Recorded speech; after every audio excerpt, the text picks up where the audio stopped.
आम public channel में मैं आफाक अहमद मंसूरी आपका स्वागत करता हूं। आइए आपको ले चलते हैं खबरों की दुनिया में।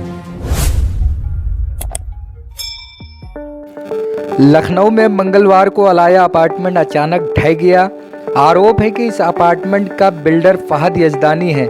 फिलहाल वो फरार चल रहा है। कई पुलिस टीमें उसे खोज रही हैं, लेकिन इस बीच उसने एक वीडियो जारी करके खुद को बेगुनाह बताया है। अलाया अपार्टमेंट के हादसे के लिए जिस शख्स यानी बिल्डर फहद यजदानी को जिम्मेदार बताया जा रहा है, उसका एक वीडियो सामने आया है। फहद यजदानी इस समय फरार चल रहा है। पुलिस की कई टीमें उसकी तलाश में हैं। पुलिस अब तक इस मामले में सपा नेता शाहिद मंजूर के बेटे और भतीजे को अरेस्ट कर चुकी है।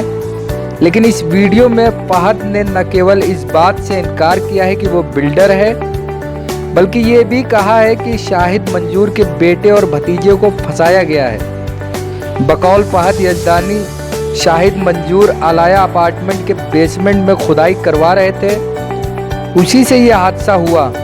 फहद ने सीएम योगी सहित सभी आला अधिकारियों से न्याय की गुहार लगाते हुए कहा कि कोर्ट से राहत मिलती है तो ठीक, वरना खुद सरेंडर कर दूंगा। फहद यजदानी ने सोशल मीडिया पर जो वीडियो जारी किया है, उसमें मुख्य रूप से ये बात कही है। ये बात जाहिर करना चाहता हूँ, बताना चाहता हूँ, प्रार्थना करना चाहता हूँ, गुजारिश करना चाहता हूँ कि जिस तरीके से इस घटना में मुझे बदनाम करने की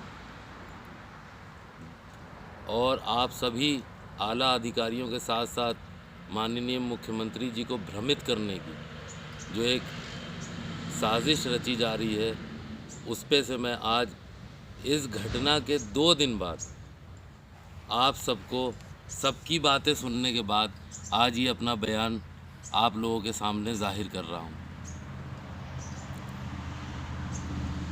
सबसे पहली बात कि इस 2-3 दिन के अंदर मैंने भी अपने लेवल पर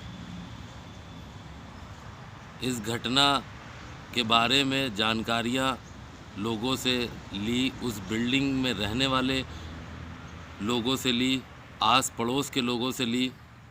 तो आप सबको ये बात मैं जाहिर कर रहा हूँ, बताना चाहता हूँ कि इस बिल्डिंग से यजदान बिल्डर का कोई भी लेना देना वास्ता सरोकार कभी नहीं रहा, क्योंकि ये बिल्डिंग जहाँ तक मुझे अपना राब्ता कायम करा तो ये भी पता चला कि उस बिल्डिंग में कि किसी भी चीज़ से जनाब शाहिद मंजूर साहब के बेटे और भतीजे का भी कोई मतलब नहीं है। उन्होंने रजिस्ट्रियां करी हैं, फ्लैट बेचे हैं,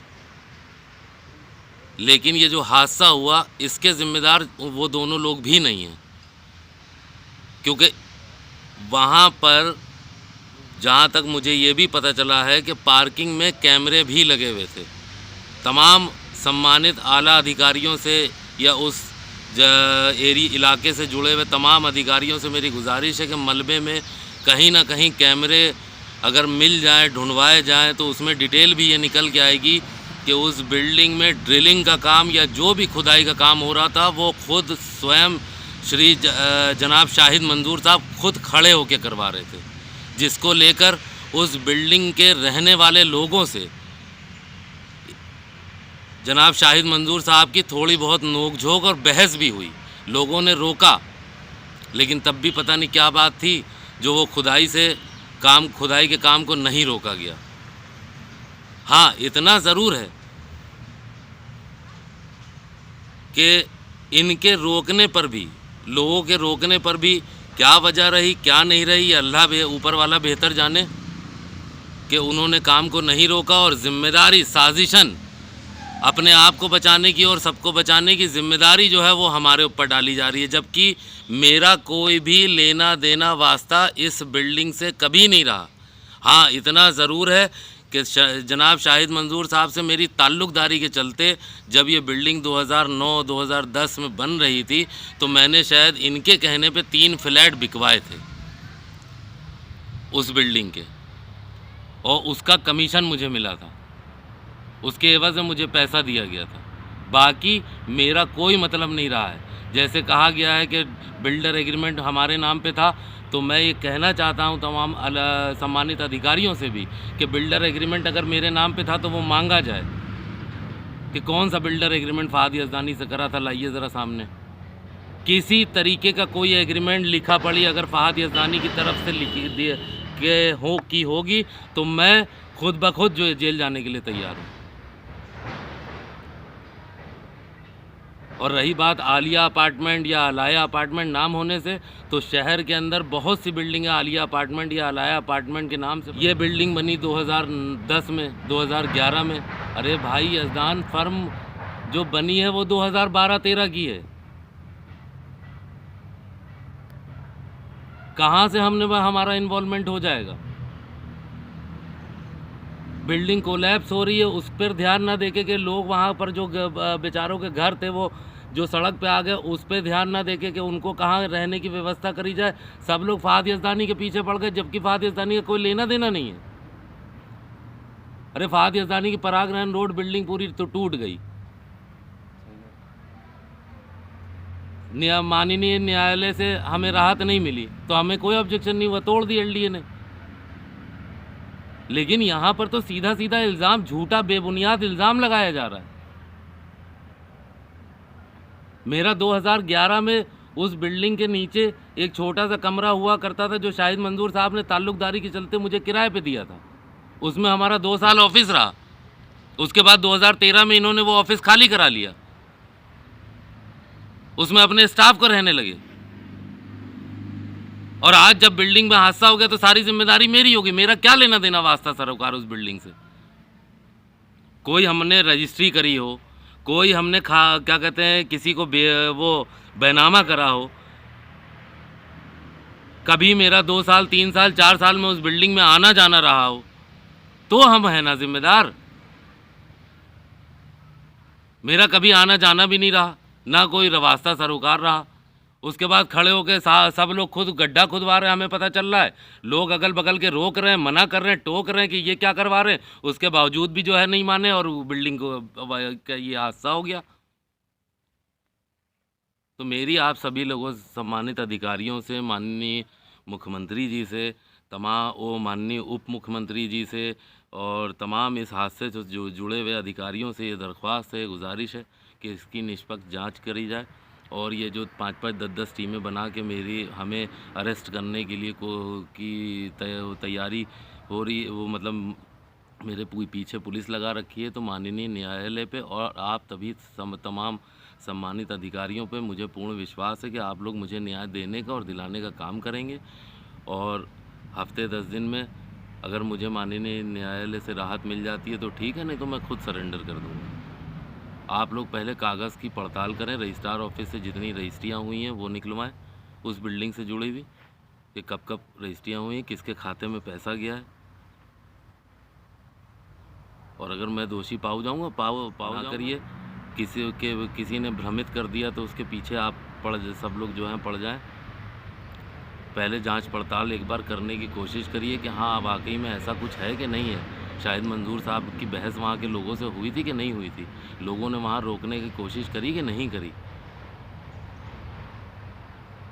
कुछ पॉइंट्स ऐसे हमने बताए हैं इस अपने बयान में कि इससे आप लोग ज़रूर गौर फरमाएंगे और ध्यान देंगे। और जो अन्याय मेरे ऊपर जुल्म और ज़्यादती हो रही है उसमें मुझे इंसाफ दिलाने का काम करेंगे।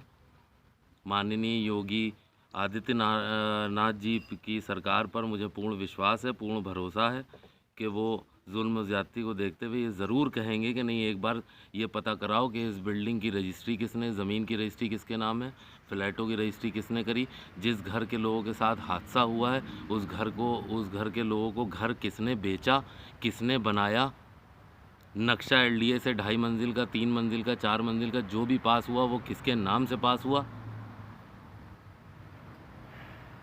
इसी गुजारिश के साथ मैं आप सभी लोगों से आखिरी बार ये प्रार्थना करता हूँ, ये विनती करता हूँ और तमाम अपने पत्रकार बंधुओं से भी ये गुजारिश करता हूँ कि कागज़ मांगें, कागज़ की डिटेल निकालें कि रजिस्ट्रियाँ किसने करी हैं, फ्लैट किसने बेचे हैं। उसके बाद मेरे ख़िलाफ़ कुछ जो भी आपको खबर चलाना हो चलाइए, और अगर आप लोगों के अंदर में दिल में ज़रा सा भी रहम आ जाए तो बेहतर लगे तो मुझे पाक साफ़ करिए। मेरी एक बिल्डिंग टूट गई है ऑलरेडी, उसमें मुझे कोई एतराज़ नहीं हुआ। न्यायालय, माननीय उच्च न्यायालय ने राहत नहीं दी, मुझे कोई एतराज़ नहीं हुआ।